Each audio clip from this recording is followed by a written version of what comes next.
Hello everyone and welcome to our journey into the timeless epic, the Ramayana.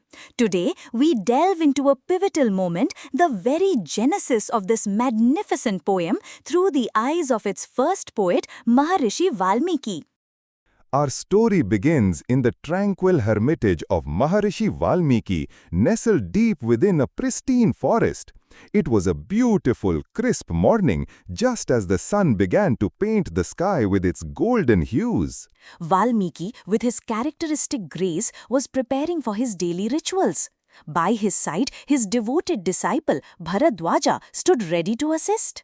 Valmiki decided to visit the nearby Tamasa River, a tributary of the Ganga, known for its crystal-clear waters. It was a place of profound peace. As they approached the Tamasa, Valmiki paused, captivated by its pristine beauty. The water was so clear he could see the pebbles at the bottom. He found a perfect spot, a quiet bend in the river where he could perform his morning ablutions and meditate, fully immersed in nature's embrace. Valmiki then instructed Bharadwaja, "Son, fetch me my water pot. I wish to cleanse myself in these pure waters before my meditation." As Bharadwaja went to fetch the pot, Valmiki's gaze drifted upwards and he saw something truly beautiful, a pair of crownchaw birds. These were Saras cranes, known for their lifelong pair bonding and graceful dance. They were a symbol of love and fidelity in ancient India. The birds were soaring together, calling out to each other in joyful chirps, celebrating their bond in the open sky. Their movements were synchronized, their calls harmonious, a perfect symphony of love playing out in nature's theater. Suddenly, a shadow fell, not from a cloud, but from an unseen presence. A sense of unease began to creep into the serene atmosphere. Hidden among the dense foliage, a hunter, a Nishada, had taken aim. His heart devoid of compassion, his mind set on his cruel sport. With a swift, silent movement, the hunter released his arrow. It cut through the air, a harbinger of tragedy. The arrow struck not the male, but the female in the very act of love. A life, a bond, shattered in an instant. A piercing cry of agony echoed through the forest.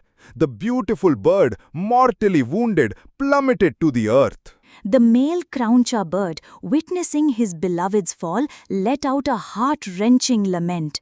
His joyous calls turned into cries of despair. Valmiki, who had been observing this idyllic scene, now watched in horror, his heart twisted with profound sorrow and indignation.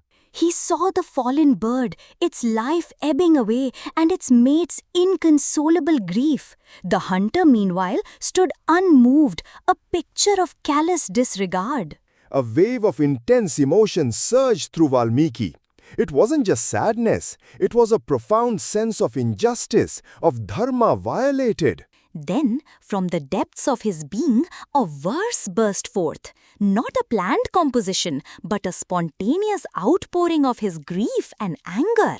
He uttered, Ma nishada pratishtham twamagamah shashvatih samaha yat krauncha mithunadekam avadhih kamamohitam. Which roughly translates to, "You will find no lasting rest, O hunter, for eternal years, because you killed one of the crownchaw birds, infatuated in love." This was not just a lament. It was a curse, born of compassion and righteous anger, directed at the heartless hunter. As soon as the words left his lips, Valmiki himself was astonished. He had never composed anything like it before.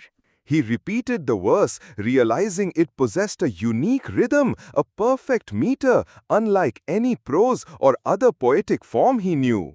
This specific meter, with its 8 syllables per line, would later be known as Anushtup Chanda, the very foundation of classical Sanskrit poetry. Bharadwaja, who had returned with the water pot, also heard the verse and was equally struck by its beauty and unusual rhythm. Valmiki pondered, what was this? A verse born of sorrow, yet so perfectly formed? How did it come to me? He realized that his deep shoka, or sorrow, had transformed into a shloka, or verse. Grief had found its poetic voice. As Valmiki continued to ponder this miraculous occurrence, a brilliant light suddenly filled his hermitage, a divine presence. It was Lord Brahma, the creator of the universe, who had arrived, radiating divine effulgence. Valmiki immediately recognized him. Valmiki, ever the gracious host, offered Brahma a seat, water for his feet, and the traditional respects due to a supreme guest. Brahma, with a serene smile, accepted Valmiki's offerings, radiating warmth and compassion. After a moment of silence, Brahma spoke, his voice resonating with divine authority. "O great sage, why do you appear so troubled?" Valmiki, still pained by the sight, recounted the tragic incident of the Krauncha birds and the hunter's cruel act. He then expressed his astonishment at the verse that had spontaneously emerged from his grief, wondering about its origin and meaning. Brahma smiled, a profound wisdom in his eyes. "O Valmiki, the verse you uttered was not accidental. It was born of my will." That meter, that rhythm was divinely inspired, Brahma continued. It emerged from your sorrow, yes, but guided by a higher purpose. "You are destined to compose a great epic," Brahma declared, "the story of Rama, the virtuous prince, and his deeds." Brahma explained that Rama's life would be filled with virtues, challenges, and the triumph of dharma over adharma. "You shall narrate the entire story from Rama's birth to his glorious return and everything in between," Brahma commanded. "By my grace, all that has happened, all that will happen, and all that is known about Rama will be revealed to you," Brahma assured. "Not a single word you utter in this epic shall be false. Every event, every emotion, every detail will be the truth," Brahma affirmed. "Therefore, O Valmiki, compose this great Ramayana. You shall be known as the Adikavi, the first poet for this divine work." Valmiki, overwhelmed with gratitude and humility, bowed deeply before Lord Brahma, accepting the divine mandate. With his mission accomplished, Lord Brahma ascended back to his celestial abode, leaving Valmiki deeply moved and inspired. The words of Brahma resonated in Valmiki's heart. The accidental verse was truly a divine sign, a call to a greater purpose. Valmiki, along with Bharadwaja, returned to his hermitage, his mind now solely focused on the monumental task ahead. Back in his ashram, Valmiki sat in deep meditation, preparing himself to receive the divine knowledge Brahma had promised. As he meditated, the entire narrative of Rama's life, from beginning to end, unfolded before his inner eye, vivid and complete. With clarity and divine insight, Valmiki picked up his stylus and palm leaves, ready to begin the magnificent epic. The words flowed effortlessly, guided by divine inspiration. The Ramayana, the story of dharma, love, and sacrifice, was being born. Bharadwaja watched in awe as his guru, now transformed, poured forth verses of unparalleled beauty and profound meaning.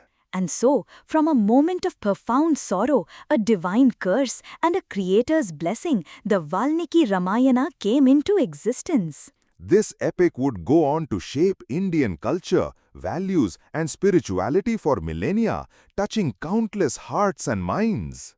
It stands as a testament to the power of dharma, the resilience of the human spirit, and the ultimate triumph of good over evil.